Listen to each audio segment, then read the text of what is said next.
Vətəninizin xatirinə yaşayın. Yaşayın ki, balalarınızı yaşadın. Çox sağ olun. Məqamınız olsun, məkanınız cənnət olsun. Nə yaxşı ki, sizin kimi dəyərli, qeyrətli analar var. Belə qeyrətli analarında belə oğulları olur. Çox sağ olun. Çox sağ olun. Mən də salamlayıram, hamınızı salamlayıram. Şəhid Kamal Qasımovun anasıyam, antiterrorda şəhid olub. Vallahi bircə onu demək istəyirəm ki, baxın, belə oğullar niyə canlarını fəda verdi? Dövləti uğrunda, xalqının rahat yaşaması uğrunda, bayrağının, Azərbaycan bayrağının yüksəklərdə dalğalanması uğrunda.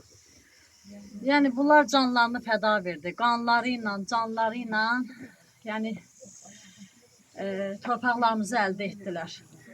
Şəhidlərimizi unutmayaq, unutturmayaq. Gələn ayaqlarınız var olsun ki, yəni şəhidlərimizə dəyər verirsiniz. Şəhid ailələrini tək qoymursunuz. Allah sizi var eləsin. Allah canlarınıza dəyməsin.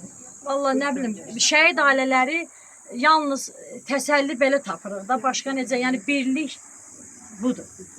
Həqiqətən. Allah şəhidlərimizin ruhunu şad eləsin, məqamlarını uca eləsin, qəbirləri nurla dolsun. Cənnət sakinləri, gözəl oğullar. Düzdür, nakam gediblər. Biz valideynləri hər zaman o qəlbimiz yanacaq. Niyə görə? Çünki yanımızda yoxdur balalar.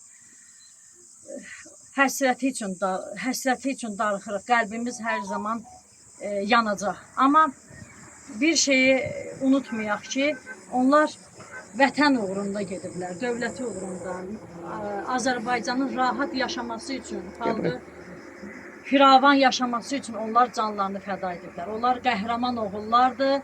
Biz də qəhrəman oğulların analarıyıq. Yəni, fəxr eləyirik. Şəhid balalarımızla fəxr eləyirik. Allah ruhlarını şad eləsin. Qazilərimizə də Allah şəfa versin. Veteranlarımıza da Allah can sağlığı versin. Çünki onların da əməyi var bu müharibədə. Allah dövlətimizi qorusun. Amin. Bizlərə də səbir versin Allah.